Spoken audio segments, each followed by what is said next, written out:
मेरे दामाद अर्जुन ने अपनी सारी घर जायदाद और फैक्ट्री मेरी बेटी सीमा के नाम कर दी थी। वह मेरी बेटी से इतना प्यार करता था कि उसकी इजाजत के बगैर कोई काम न करता। हर समय नौकरों की तरह मेरी बेटी के आगे पीछे घूमता रहता, मगर मेरी बेटी उसके साथ खुश नहीं थी। वह रोज मुझे फोन करके कहती, माँ मुझे अपने पति से तलाक चाहिए, मुझे यह पैसा गाड़ी बंगला कुछ नहीं चाहिए, मगर मेरे पति से तलाक न हुई तो मैं मर जाऊंगी। भगवान के लिए मेरी तलाक करवा दो। एक रोज रात के 3 बजे मेरे दामाद ने मुझे बुला लिया। मैं वहां गई तो अपनी बेटी का हाल देखकर मेरा दिल कांप उठा, क्योंकि मैंने अपनी इकलौती बेटी सीमा के लिए एक ऐसा फैसला किया था जो उसके लिए बहुत ही मुश्किलों भरा साबित हुआ था। इस भरी दुनिया में मेरी बेटी सीमा के अलावा मेरा कोई न था। पति के मरते ही सब रिश्तेदारों ने मुंह फेर लिया था। तब से मैंने अपनी बेटी को अकेले ही पाल पोस कर बड़ा किया था और आज वह 22 साल की हो चुकी थी। हम दोनों एक दूसरे का सहारा हैं, एक दूसरे को देख देख कर जीते हैं। मेरी बेटी को भगवान ने खूबसूरती दिल खोल कर दी थी। आवाज ऐसी मीठी है कि कोई एक बार सुन ले तो दोबारा सुनने की इच्छा जरूर रखेगा। अपने कॉलेज में मेरी बेटी स्टेज पर कई बार अपनी आवाज का जादू बिखेर चुकी थी। सुनने वाला उसकी आवाज में मदहोश हो जाता है। हम अपने गरीबी में ही खुश थे।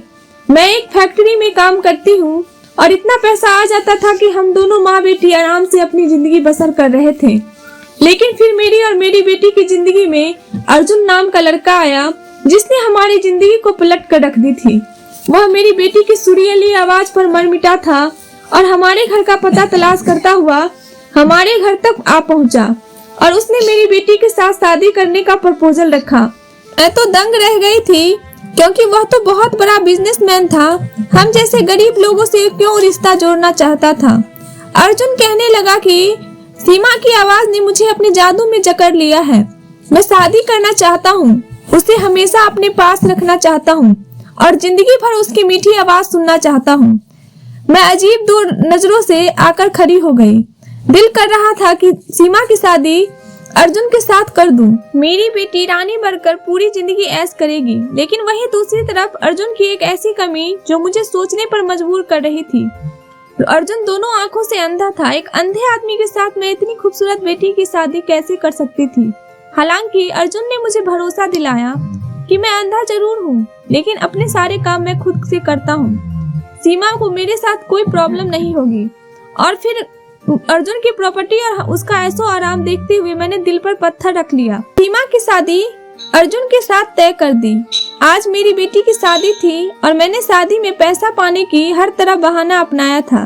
लोग मेरी बेटी को देख देख कर हैरान हो रहे थे। शादी का लहंगा जिसकी कीमत सुनकर लोग अपने दांतों तले उंगलियां दबा रहे थे और उसके जेवरात को देखकर दंग हो रहे थे, जबकि यह सच कोई नहीं जानता था। यह सब पैसा और तैयारी मेरे होने वाले दामाद की तरफ से हुई थी। मैंने अपनी बेटी की शादी एक बहुत ही अमीर लड़के से तय की थी। मेरा दामाद अमीर तो बहुत था, मगर वो खूबसूरत बिल्कुल नहीं था, जबकि मेरी बेटी लाखों में एक थी और अभी जिसकी उम्र भी बहुत कम थी, बस 22 साल की हो पाई थी। सब लोग हैरान थे कि मैं अपनी इतनी खूबसूरत चांद जैसी बेटी को ऐसी मामूली शक्ल सूरत वाले मर्द को क्यों दे रही थी। मेरी बेटी विदा हुई तो मैं सुख का सांस लिया। अब मुझे पूरी उम्मीद थी कि हमारी जिंदगी बदल जाएगी और मैं भी अपनी बेटी की वजह से ऐसो आराम की जिंदगी गुजार सकूंगी। शादी के दूसरे दिन मैं अपनी बेटी से मिलने पहुंची तो मुझे एक ऐसा झटका लगा था, क्योंकि मेरी बेटी और मेरा दामाद घर पर नहीं थे। वहाँ मौजूद नौकरों ने मुझे बताया कि मालकिन और मालिक घूमने फिरने गए हैं। मुझे हैरत हुई कि वह शादी के अगले दिन ही घूमने के लिए निकल गए थे। मैं मायूसी से घर लौट आई और घर आकर अपनी बेटी को कॉल करने लगी। मेरी बेटी ने कॉल बहुत देर से उठाई। दूसरी तरफ मेरी बेटी की घुटी घुटी सी आवाज सुनाई दे रही थी। मैं अपनी बेटी से उसका हाल चाल पूछी तो महसूस हुआ जैसे वो बहुत ही उदासी से बात कर रही थी। मैंने सीमा से भी वही बात पूछी थी कि तुम लोग शादी के दूसरे दिन ही कहाँ चले गए हो।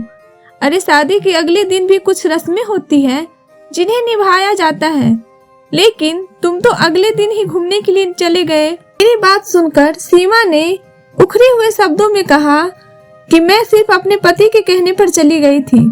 मेरा पति चाहता था कि हम पहलू घूमे फिरे और बाद में वापस आकर लोगों से मिलना जुलना करेंगे। मैं यह सुनकर हैरान हुई मैं अपनी बेटी की हल्की सी आवाज और उदास शब्दों से परेशान हो रही थी।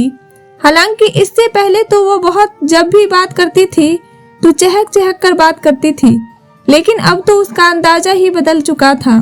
यह शादी मैंने अपनी मर्जी से तय की थी। हालांकि शादी में मेरी बेटी की राजी भी थी। मेरी बेटी भी इस शादी से बहुत राजी थी, क्योंकि जिस तरह सीमा ने तरस तरस कर जिंदगी गुजारी थी और जब उसे इतने पैसे वाले आदमी ने शादी के लिए प्रपोज किया तो वह भी खुश हो गई थी। लेकिन अब वह खुशी बिल्कुल भी नहीं लग रही थी। मैंने सीमा से सवाल किया कि तुम ऐसे उदास सी क्यों लग रही हो? हालांकि लड़कियों को तो ऐसे मौके पर खुश होना चाहिए जब वह हनीमून पर जाती हैं।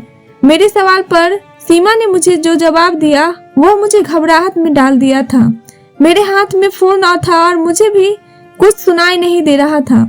अपनी बात कहकर सीमा ने ना जाने कब फोन काट दिया था और मैं फोन हाथ में लिए वैसी की वैसी बैठी रह गई थी। मैं परेशान होकर सोच रही थी और सीमा की कही हुई बात को सोच रही थी, क्योंकि सीमा ने कहा था कि मेरा पति अंधा है। इस बात से मैं बिल्कुल खुश नहीं हूँ कि वह अंधा है। माँ, आपने मेरे साथ धोखा किया है।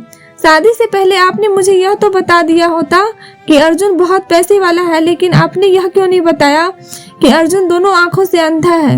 मैं एक ऐसे अंधे आदमी के साथ जिंदगी गुजार नहीं सकती। आपने बिल्कुल मेरे साथ अच्छा नहीं किया। यह कहकर सीमा ने फोन काट दिया था। मैं जानती थी कि मेरा दामाद अंधा है। मैंने इन बातों को अपनी बेटी सीमा से छुपाई थी। मेरे दामाद बहुत अमीर थे, की जायदाद का एक लौता मालिक था।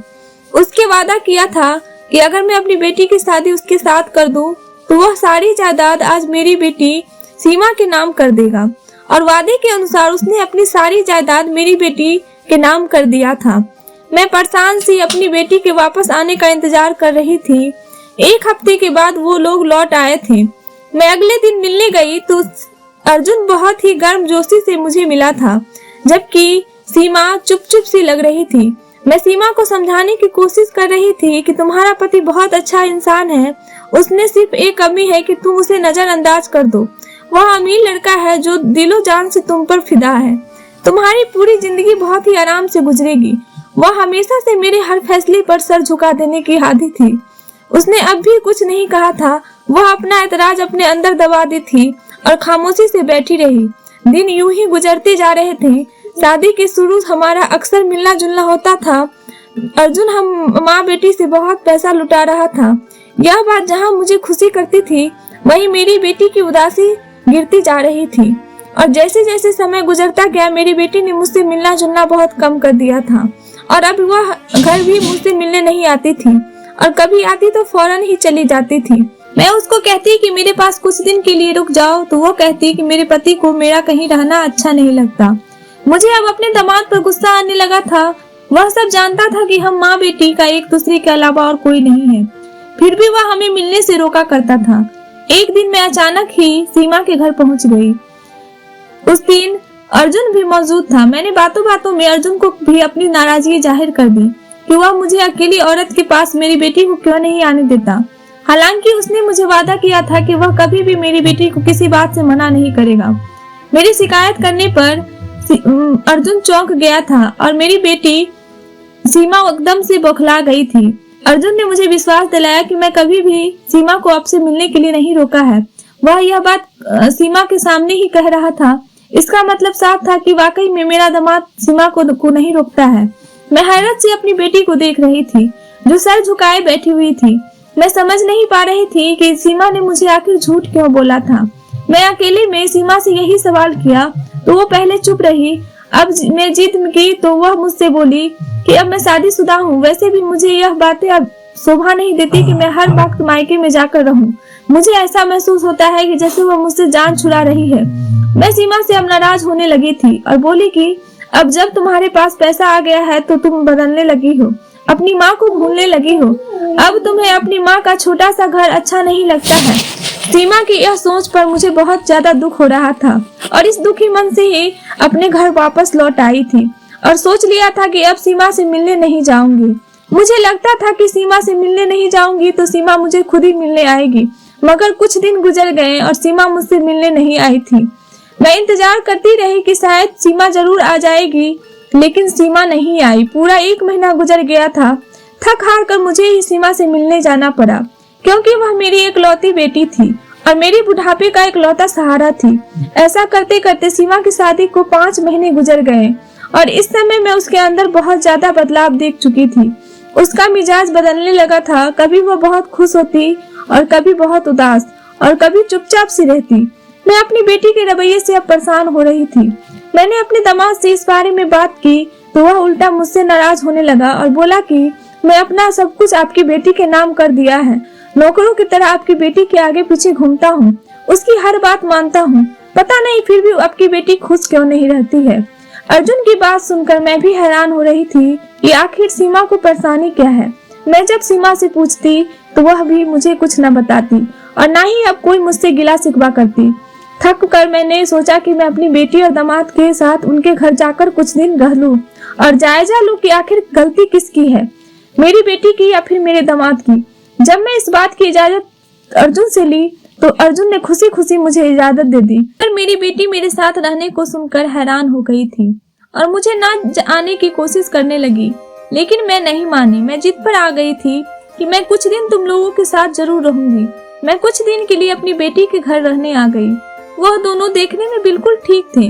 मुझे वहाँ दूसरा दिन था। मैं अपनी बेटी से बातें करने उसके कमरे में गई तो दरवाजे पर मुझे अपनी बेटी की हल्की हल्की सी आवाज में सुनाई देने लगा कि मेरी बेटी और अर्जुन बातें कर रहे हैं, इसलिए मैं वहाँ से लौट आई। मगर कुछ ही देर बाद अर्जुन घर आया तो मैं हैरान रह गई और उससे नरमी से समझाने लगी कि उसके पास जब उसकी आंखें नहीं है तो क्यों इस तरह बाहर जाता आता रहता है, क्यों रहता है। मेरी बात पर उसने जो जवाब दिया वह मैं हैरान रह गई थी।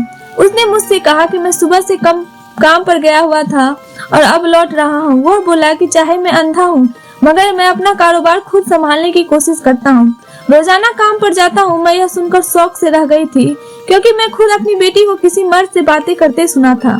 मैं अपने दामाद के सामने तो चुप रही, लेकिन जब मौका मिला तो अकेले में सीमा से पूछा कि वह अपने कमरे में किससे बात कर रही थी।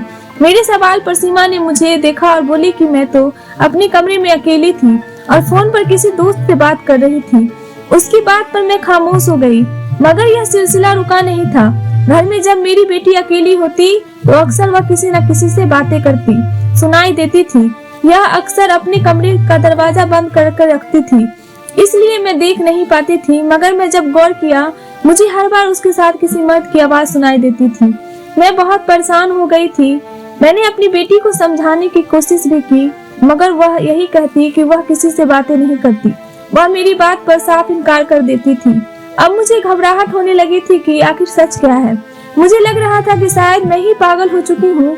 मैंने अपनी बेटी की जासूसी की, हर वक्त उसका पीछा करने लगी, मगर मुझे कुछ भी सुराग नहीं मिला और मैं थक हार कर अपने घर आ गई। मेरी जिंदगी तो अपनी बेटी के साथ नहीं रह सकती थी। लगभग 1 महीने बाद सीमा ने मुझे फोन करके मेरे सर पर ऐसा धमाका किया था कि मेरे होश उड़ गए थे। सीमा रो रो कर कह रही थी और मुझसे बोली, अब मैं थक चुकी हूँ, मुझे अपने पति के साथ अब और नहीं रहना, मुझे तलाक चाहिए। वह बहुत ज्यादा उदास थी।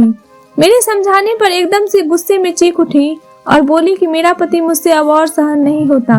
मैं अब धीरे धीरे दिमागी मरीज बनती जा रही हूँ। मैं उसके साथ अब और नहीं रह सकती। मैं अपनी बेटी के शब्दों पर हैरान हो गई थी। मैं घबराई हुई थी। मैं सीमा के घर पहुंची तो मेरे होश उड़ गए, क्योंकि सामने का मंजर ही कुछ ऐसा था। सीमा रो रही थी और एक लड़का उसको चुप करने की कोशिश कर रहा था। सर को सफेद रंगत, घुंघराले बाल, बड़ी बड़ी काली चमकदार आंखें। वह बिल्कुल सीमा के करीब खड़ा था। सीमा उसे अपने आप से अलग कर रही थी। मैंने झटके से उस लड़के को सीमा से दूर हटाया तो मैंने कहा, दूर हटो मेरी बेटी से, तुम मेरी बेटी के साथ क्या कर रहे हो। सीमा जल्दी से मुझसे लिपट कर रोने लगी थी, जबकि वह लड़का अपनी नजरें झुकाए खड़ा हुआ था। मैंने कहा, आखिर तुम कौन हो और मेरी बेटी के घर में क्या कर रहे हो। तब सीमा ने रोते हुए बताया, मम्मी यह कोई और नहीं बल्कि आपका दामाद अर्जुन ही है। यह धोखेबाज इंसान है, मैं इसके साथ अब और नहीं रह सकती। यह सुनकर मेरे ऊपर पहाड़ टूट पड़ा था। मैंने अर्जुन की तरफ देखा। वह अर्जुन तो बिल्कुल नहीं था जिससे मैं अपनी बेटी की शादी की थी। वह अर्जुन तो सावली रंगत का था और आंखों से अंधा था। अपनी आंखों पर काले चश्मे लगाए रखता था। सर पर भी एक अजीब तरह की टोपी पहना रखता था। जबकि मेरे सामने जो लड़का खड़ा था वो तो किसी शहजादे से कम नहीं लग रहा था। मेरा दामाद तो बिल्कुल ठीक था। उसके पास उसकी आंखों की रोशनी भी थी और मैं यह देखकर हक्का बक्का रह गई थी। मैं हैरानी से अपने दामाद के पास आई और उससे पूछी कि तुम्हारी आंखों की रोशनी अचानक से वापस कैसे आ गई और यह सब कब हुआ। मेरे सवाल पर सीमा ने नफरत भरी नजरों से अपने पति को देखा और अतल अंदाज में बोली कि मुझे इससे हर हाल में तलाक चाहिए। मैं अर्जुन के सामने अपनी बेटी के मुंह से यह बात सुनकर एकदम से बौखला गई थी। मुझे कुछ समझ नहीं आ रहा था कि मैं क्या करूं, जवाब दूं। मैं खामोशी से सीमा को देखने लगी और फिर मैंने कहा, यह क्या बकवास कर रही हो? आखिर ऐसा भी क्या हो गया है कि तुम तलाक लेने की बात कर रही हो?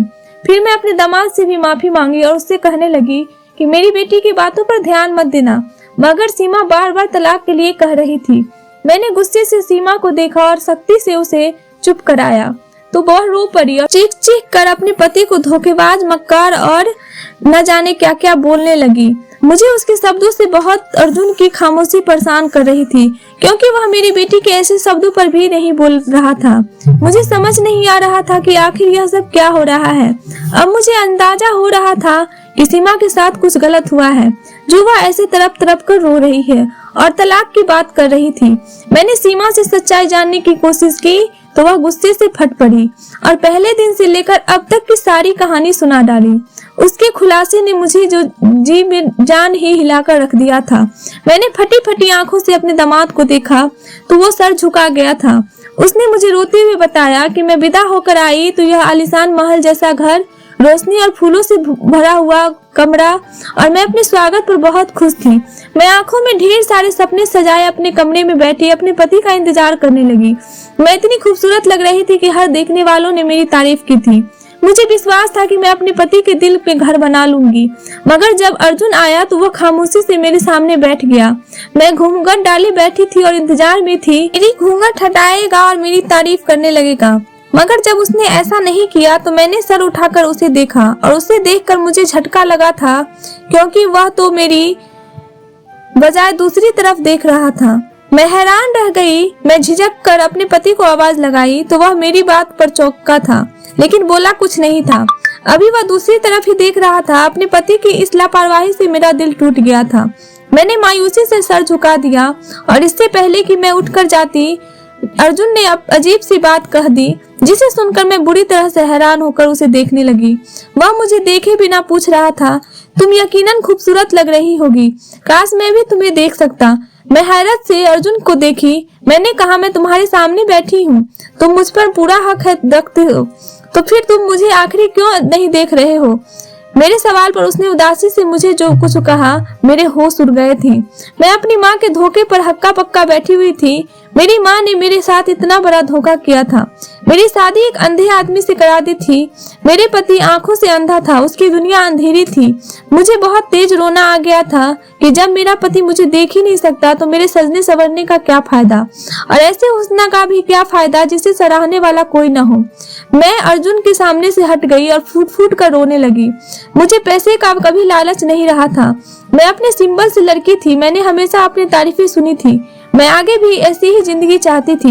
मेरी माँ ने मुझे यही कहकर शादी के लिए मनाया था कि लड़का मुझसे बहुत मोहब्बत कर बैठा है और मेरे बगैर रह नहीं सकता। मुझे अब फरेब और धोखा लग रहा था। मैं पहली रात में ही शादी की असलियत जान चुकी थी। यह मोहब्बत नहीं थी, बल्कि सिर्फ लालच और धोखा था। मेरा दिल भी नहीं कर रहा था कि मैं अर्जुन की तरफ भी देखूं। मैं अपना तकिया उठाया और सोफे पर लेटकर सो गई थी। अर्जुन ने मेरे करीब आना चाहा, लेकिन मैंने गुस्से से उसका हाथ झटक दिया था। मैंने कहा, तुम लोगों ने मेरे साथ धोखा किया है और मैं तुम्हें अपना पति होने का हक बिल्कुल भी नहीं दूंगी, इसलिए मुझसे दूर रहो। मेरा गुस्सा देखकर अर्जुन भी मुझसे दूर जाकर बैठकर सो गया था। मेरी उदासी पर मेरे अंधे पति ने मुझे खुश करना और मेरे मिजाज अच्छे करने के लिए अपनी सारी जायदाद मेरे नाम कर दी और मुझे घूमने के लिए मेरी पसंदीदा जगह पर भी लेकर गया, मगर वहां से वापस आकर भी मैं एकदम उदास थी। अपने कमरे में पड़ी रहती थी। मैंने अपना ख्याल रखना छोड़ दिया था, सजना संवरना भी छोड़ दिया था। एक दिन मेरे मोबाइल पर अचानक मैसेज आया जिसमें मेरी खूब तारीफें की गई थी और मुझे कहा गया था कि तुम अब तैयार क्यों नहीं होती हो, तुम जैसी हुस्न की मूरत हो, लापरवाही नहीं जचती। मैं वह मैसेज देखकर चौंक गई थी। क्योंकि वह जो कोई भी था लफ्जों से खेलना और जादू करना अच्छी तरीके से जानता था। मगर वो था कौन? इस घर में मेरे और अर्जुन के अलावा कोई नहीं था। फिर कौन था जो मुझे हर वक्त अपनी नजर के घेरे में रखता था और मेरी हर एक हरकत पर उसकी नजर थी। मैंने उसे मैसेज को नजरअंदाज कर दिया क्योंकि मैं शादीशुदा लड़की थी, मगर मेरे नजरअंदाज करने के बावजूद वह मुझे लगातार मैसेज करता रहा और मुझे तैयार होने पर उकसाता रहा। एक दिन मुझे इस नंबर से मैसेज आया कि तुम रेड कलर के कपड़ों में बहुत हसीन लगती हो, और उस मैसेज ने मेरे हुस्न पर शायरी भी की गई थी और मुझे रेड कलर के कपड़े पहनने की विनती की गई थी। मुझे ना जाने क्या हुआ कि मैं अपनी अलमारी खोली और रेड रंग की एक खूबसूरत सी साड़ी पहनी, अपने बाल बनाए, हल्का फुल्का मेकअप किया तो मेरे हुस्न को 4 चांद लग गए थे। मैंने इस नंबर पर मैसेज किया और कहा कि मैंने रेड साड़ी पहनी है, मैं तैयार हो चुकी हूँ, आप मुझे बताओ कि तुम मुझे कैसे देखोगे। मैं सिर्फ यह जानना चाहती थी कि आखिर वह कौन है। मैं नहीं जानती थी कि मेरे इस मैसेज का असर इस इंसान पर इतना पड़ेगा कि वह दिन दहाड़े मेरे कमरे की खिड़की पर आ पहुंचेगा। मैं अपने कमरे की खिड़की पर कोई अनजान नकाबपोश आदमी को देखकर घबरा गई थी।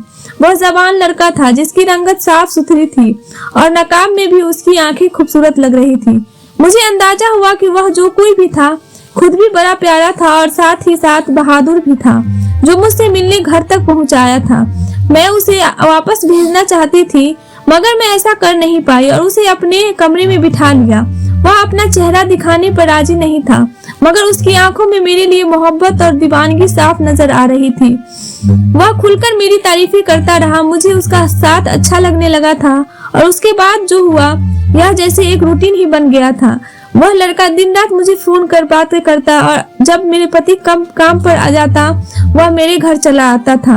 वह मुझे बेपनाह मोहब्बत करने लगा था और मैं भी उसकी तारीफ और जादू भरी बातों में डूब चुकी थी, लेकिन मैंने कभी अपनी हद पार नहीं की थी। हालांकि वह लड़का मेरे करीब आना चाहता था, लेकिन मैं उसे हमेशा दूर रहती थी।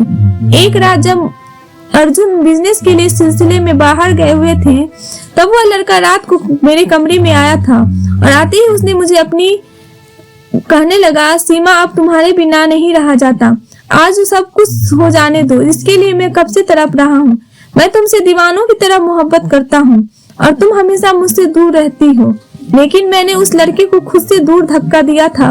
मैंने कहा था यह सब गलत है, मैं शादीशुदा हूँ, मैं अपने पति से भले ही मोहब्बत नहीं करती लेकिन मैं उसे धोखा भी नहीं दे सकती। उस लड़के की हरकत पर मुझे गुस्सा भी आ गया था और मैं गुस्से से उस घर से जाने के लिए कह दिया था। मेरा गुस्सा देखकर वो डर गया और मुझसे माफी मांगने लगा।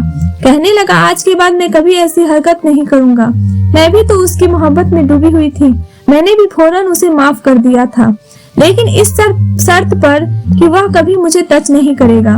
उसके बाद वह लड़का आराम से मेरे कमरे में आता, कुछ देर तक हम बातें करते और वह चला जाता।